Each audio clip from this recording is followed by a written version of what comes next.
Welcome to the G20 Interfaith Forum podcast. I'm Stuart Bird, I'm Marianna Richardson. and today we are going to discuss the next group of breakout sessions at the G20 Interfaith Forum in Brasilia. And these sessions had a lot of really great material, and we're going to try to highlight a lot of the portions, but we will miss a lot of really great pieces. So we invite all who are listening to, in addition to listening to the podcast, to go watch the recordings on our YouTube. You know, it's interesting, you don't have favorite children, but I have to admit, this was my favorite breakout group. And so you're going to see that there's a lot of really amazing. As a matter of fact, I was kind of frustrated they put all of these at the same time because it was really hard to pick one. So this is one that if you get to go watch just one series, it would be these breakout Ds that I think you'll really enjoy. Great. Well, the first session we want to talk about is titled Religious Action on Climate and Environmental Justice, and focusing on their Interfaith Rainforest Initiative. And so the speakers in this session included Carlos Vicente, Reverend Jimmy M. Emmanuel Sorman, Laura Vargas, Arturo Conia, and Francisco Cruz de Costa. And some key takeaways included the idea that indigenous voices should play a major role in the discussion about protecting the rainforest. Governments and government players must understand the long-term problems of exploiting the regions around in and around the rainforests. And then business must be held accountable for any mess they make in destroying natural resources. And so, as the rainforest is the lungs of the earth, it's important that we're protecting it. And so that this session focused on what's being done specifically with the Interfaith Rainforest Initiative. And D2 was about human trafficking. And our proposal for IF20 leadership to do an actual action agenda where we talk to G20 leaders and say that this is something we want to take on. And so the discussion was led by Archbishop Nikitas and Marcia Leonaro Santos Regis Orlandini. And then Kevin Highland was a speaker. He is the strategy director of Santa Marta Group, but he's also head of our IF20 human trafficking team as well. We had Bishop Alistair Redfern and Rosa Alina Cyprus Diaz and Jose Montero. Now, all of these people have worked so much in this area of human trafficking, stopping it, making sure that it doesn't happen throughout the world. And I want to kind of put into play the sobering overview of global human trafficking crisis. And it is a crisis. When we talk about the poly crisis, this is part of the issues that we're talking about because of the poverty, because of the lack of food. A lot of times people are sold into slavery where they feel like there's no other way that they can do it. It's estimated that there are 50 million victims and enormous profits that are generated illicitly through this industry. We're saying around 236 billion, and many people have said even more. And so Kevin Highland presented a bold proposal, which is a 30 by 30 plan, where he's saying the G20 countries could invest 30 billion by 2030 to combat human trafficking. That not only would we stop it, but we would also help people that have been harmed because of human trafficking to be able to get back on their feet, to understand what they can do, to be able to be positive citizens in their communities. And a couple of the recommendations was pushing for strong anti-trafficking language in the G20 communique. And that is something that we are really working on as an IF20 group.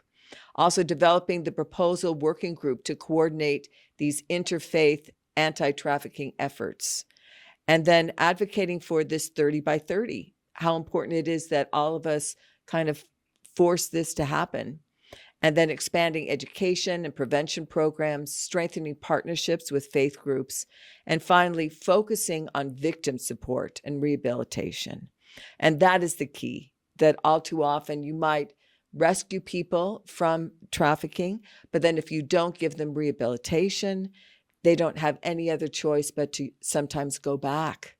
And that is not what we want. And so we want to make sure that this is a solution that permanently fixes this problem. Wow, amazing.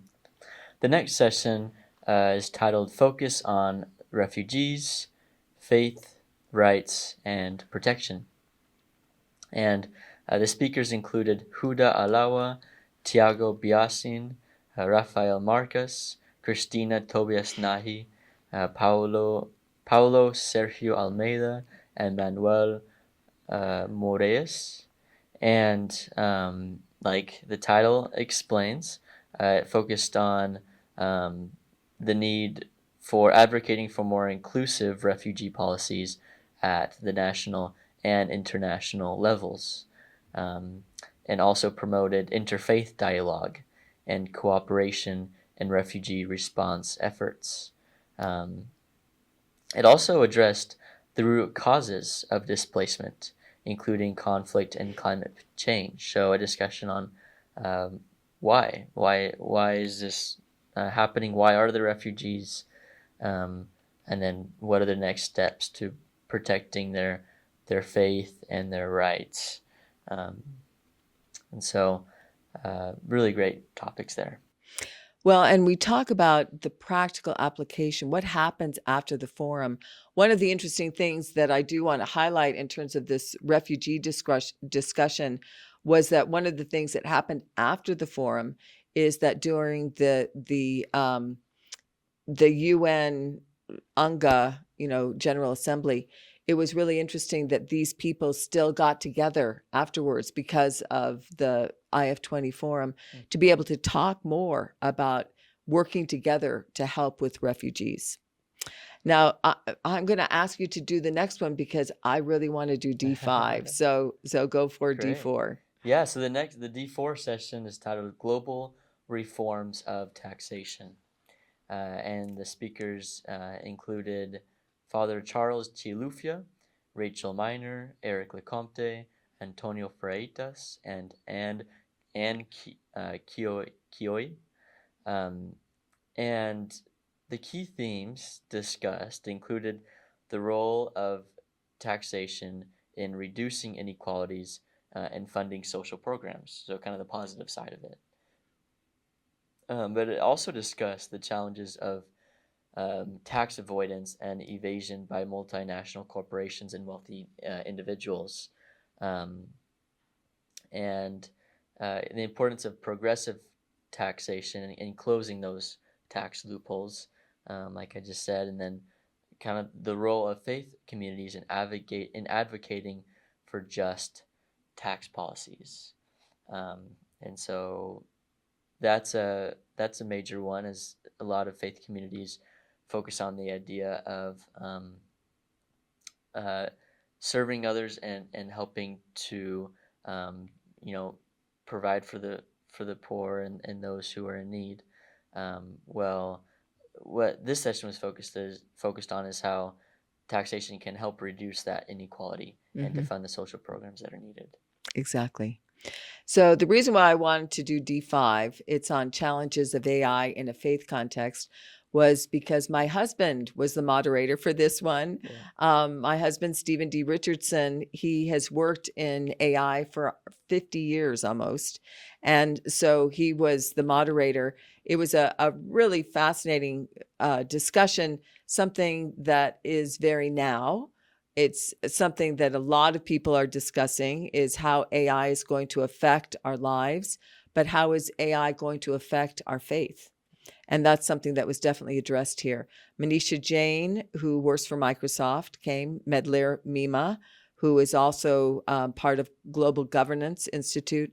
Tobias Prado Mora, who is from Brazil, but Internet Society Brazil chapter. Harpreet Singh, who's from the Sikh Council. Reverend Yoshibu Maraki, who's superior general with the Konka Church, and then Rabbi Fischel Sijan.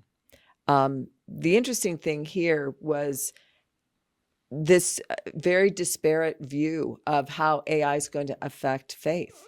And it was fascinating to me to see one side, which was more AI has nothing to do with faith, to the other side, which was, look, if religions don't pay attention, this AI is going to take over some of the issues and the problems that are happening that are faith-based.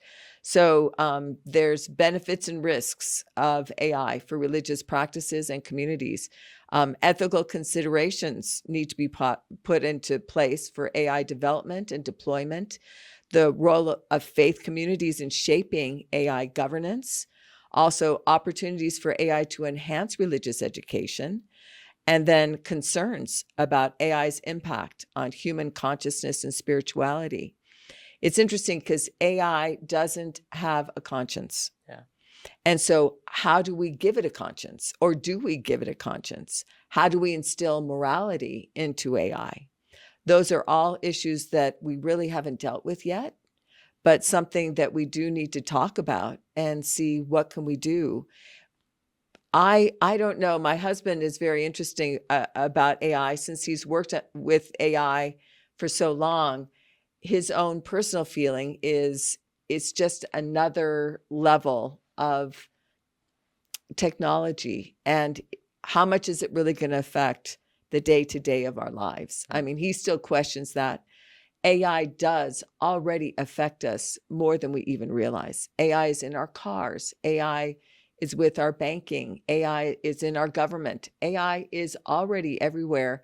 But something happened with ChatGPT where everybody just started going, oh no, it's somehow bigger or a bigger problem than it ever was before. And, the point that my husband would make is it's already a part of your life. Yeah. ChatGPT didn't make it any bigger problem than it already was before. Right. But now, because it's a bigger part of our life, now the questions are really starting to come up. Is how can we improve it? Is it?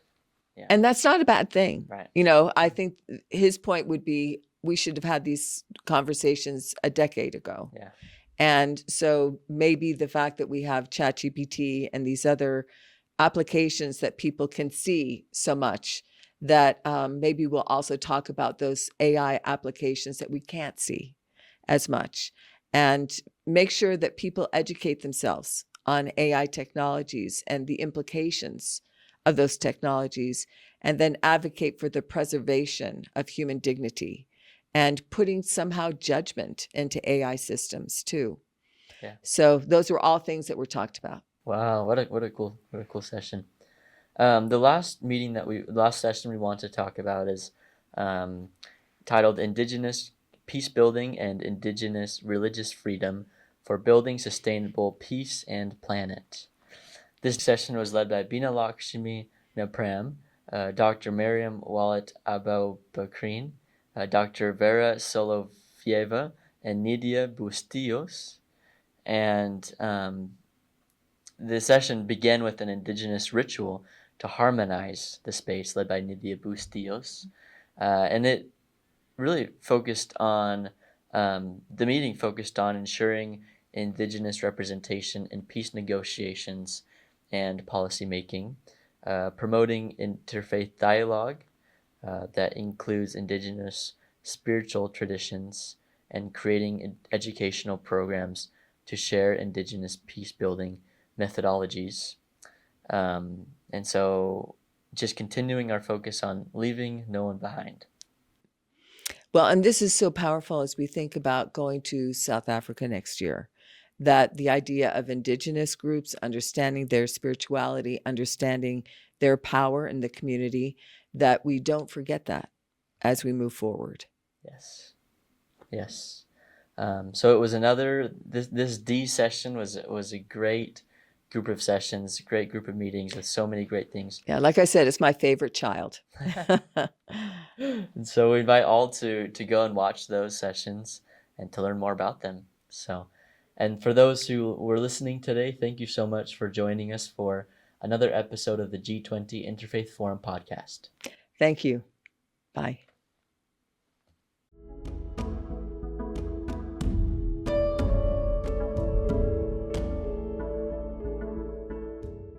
The podcast provides information and discussions on the G20 Interfaith Forum, but the views expressed are those of the individuals involved and not necessarily the official stance of the forum. The content is for general informational purposes only and should not be considered professional advice or expert recommendations. Listeners should exercise personal responsibility, seek professional guidance, and conduct further research when making decisions based on the podcast. The information shared may not always reflect the most current developments, and external links or resources are provided for additional information but are not endorsed or controlled by the podcast. By listening to the podcast, listeners acknowledge and accept these disclaimers. Please be aware that the content of this podcast may be subject to copyright. Unauthorized copy, distribution, and reproduction of any part of the podcast is prohibited.